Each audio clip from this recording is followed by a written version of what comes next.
Welcome to a discussion of the pros and cons for the 2022 ballot measures, brought to you by the League of Women Voters of Diablo Valley and St. Mary's College.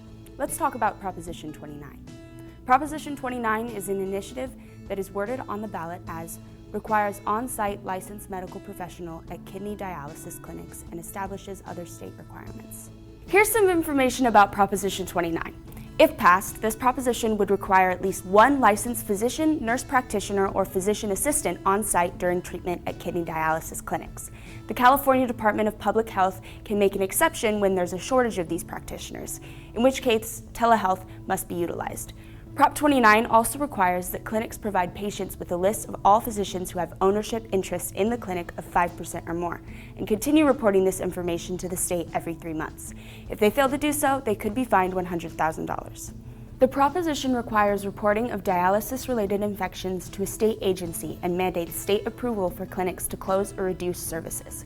Clinics would have to offer the same level of care to all patients, regardless of whether the treatment is paid for by private insurance or a government-funded program such as Medi-Cal or Medicare.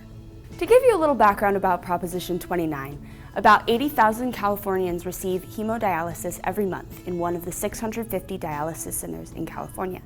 This treatment, which cleanses the blood of waste products, is usually done 3 times a week, and each treatment lasts 4 hours. Most clinics are open 6 days a week. Nearly 3/4 of these clinics are owned by 2 for-profit corporations, DaVita Inc. and Fresenius Medical Care. The California Department of Public Health is responsible for licensing chronic dialysis clinics to operate in California, using federal regulations as the basis for licensing. Currently, all chronic dialysis clinics must be licensed using federal regulations to receive Medicare and Medi-Cal payments. 2 current requirements are that a board-certified medical doctor be affiliated with each chronic dialysis center and be responsible for quality of care, staff training, and clinic practices. In addition, infections must be reported to the National Healthcare Safety Network on kidney-related infections. This is the 3rd proposition that has been supported by the SEIU United Health Workers West, a labor union for healthcare workers.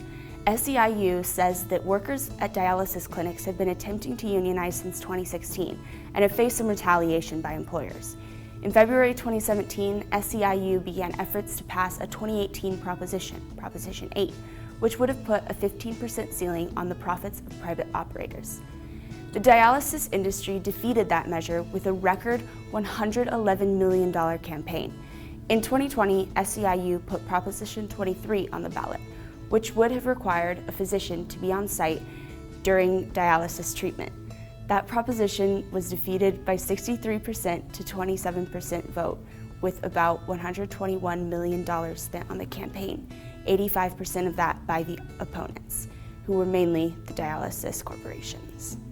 This year's Proposition 29 has again been introduced by SEIU, who continues to say they want to improve safety for patients and reduce stress on workers. Also, they want to make sure that patients and the public get more information about ownership of clinics, as increasing numbers of doctors are collaborating on joint venture ownerships, which may or may not create conflict of interest situations. The fiscal impact of the passage of Prop 29 on state and local government is uncertain. However, it's thought that if this proposition passes, clinic owners will most likely negotiate higher insurance payments to offset increased staffing costs. The budget impact on the state would most likely be in the low tens of millions of dollars annually. The state would have to pay for increased dialysis treatment costs for Medi-Cal patients, as well as increased administrative responsibilities at the state level. Those supporting Proposition 29 do so because they feel chronic dialysis clinics need to be better regulated and supervised. Dialysis is a potentially dangerous procedure, and having a trained doctor, nurse practitioner, or physician assistant on site during patient treatment hours would assure more oversight. Also, proponents feel that patients and the public should know who owns the clinics and will profit from the treatment there. Proponents want to make sure that no one is turned away due to source of payment for services and that service for everyone is comparable. Proponents state that dialysis companies are making windfall profits of about 18%, and some of these profits should be spent on improving oversight and care. Those opposing Proposition 29 say that this change could increase dialysis treatment costs by hundreds of millions of dollars every year, and that as a result, they feel that nearly half of the clinics in the state might become financially unstable and forced to close. They also feel that asking a doctor, nurse practitioner, or physician assistant be on site is unnecessary for patient safety.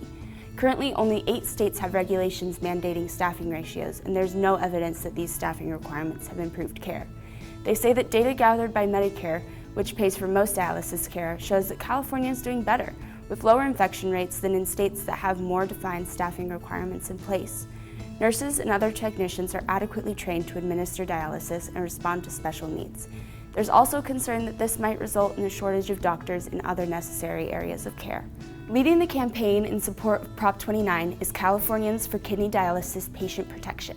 The main financial supporter of the proposition is Service Employees International Union, SEIU, United Healthcare Workers West.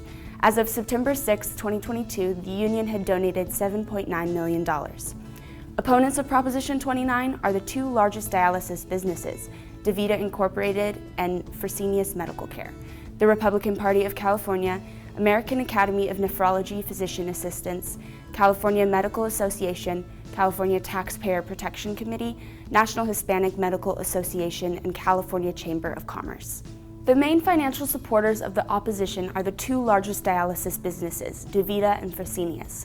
As of September 6th of this year, they've contributed $36.7 million to defeat Prop 29.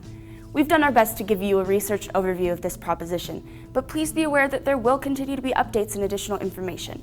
We encourage you to visit the websites of Ballotpedia, the California Secretary of State, EasyVoter, and Voters Edge to stay informed. Thank you very much, and please remember to vote!